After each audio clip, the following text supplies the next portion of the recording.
Okay, as you can tell, I'm outside. It's going to be really noisy. In addition to just all the noises of creation, we're busy here. Jerry is here. He's been here most of the week doing lawn maintenance and trimming and mowing. He's here. Tyrone is here doing the food pantry, dropping off a load and filling up the food pantry. So even in the midst of a pandemic, there's a lot going on here at NCC. Also, to bring you up to speed on Davis, our church mascot, feral cat, brought some more food this morning. He or she, we don't know, was so thrilled that there was more food to come. Came out, wove around my legs. I was able to pet it some until it hissed at me. And we know how cats are. It's pet me, pet me, pet me. I think I want to bite you. So I stopped, but we kind of developed a bond. So we'll see where that goes. But just wanted to bring you up to speed about Davis, or whatever we end up calling it. Last week, when I did the Thursday update, I told a youth group story about sitting around in a circle and somebody's feet smelled, and everyone wrestling with the question, could it be me?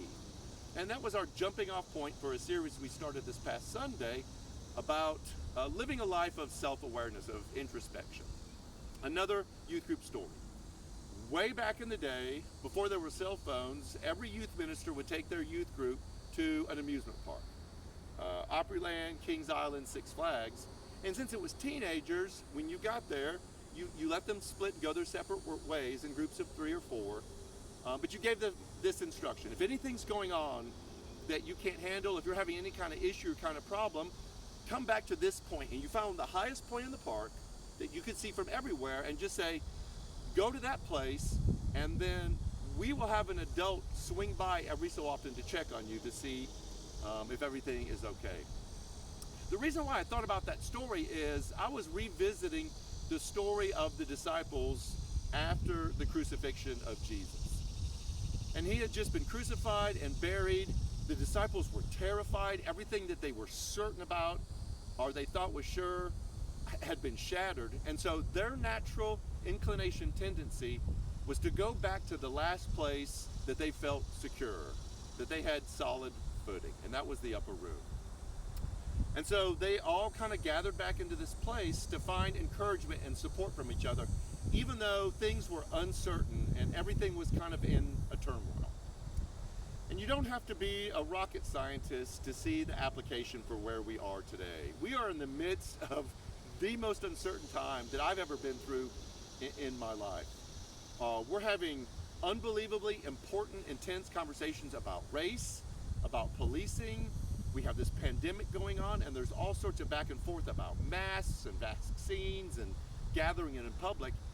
And even for those of us who have really strong opinions, it feels very uncertain right now. Like we don't know what's solid, what's believable, what we can count on. And even looking back to my sermon from January 5th, 2020, when I just painted this really unbelievably great picture of the future, there's no way that I could foresee what was going to happen.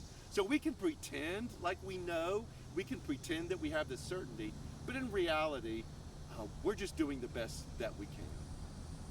So this is what I want to say to you. If you feel like you're at a place that things are just falling apart, or you're uncertain, or you're looking for a group of people that you can gather with,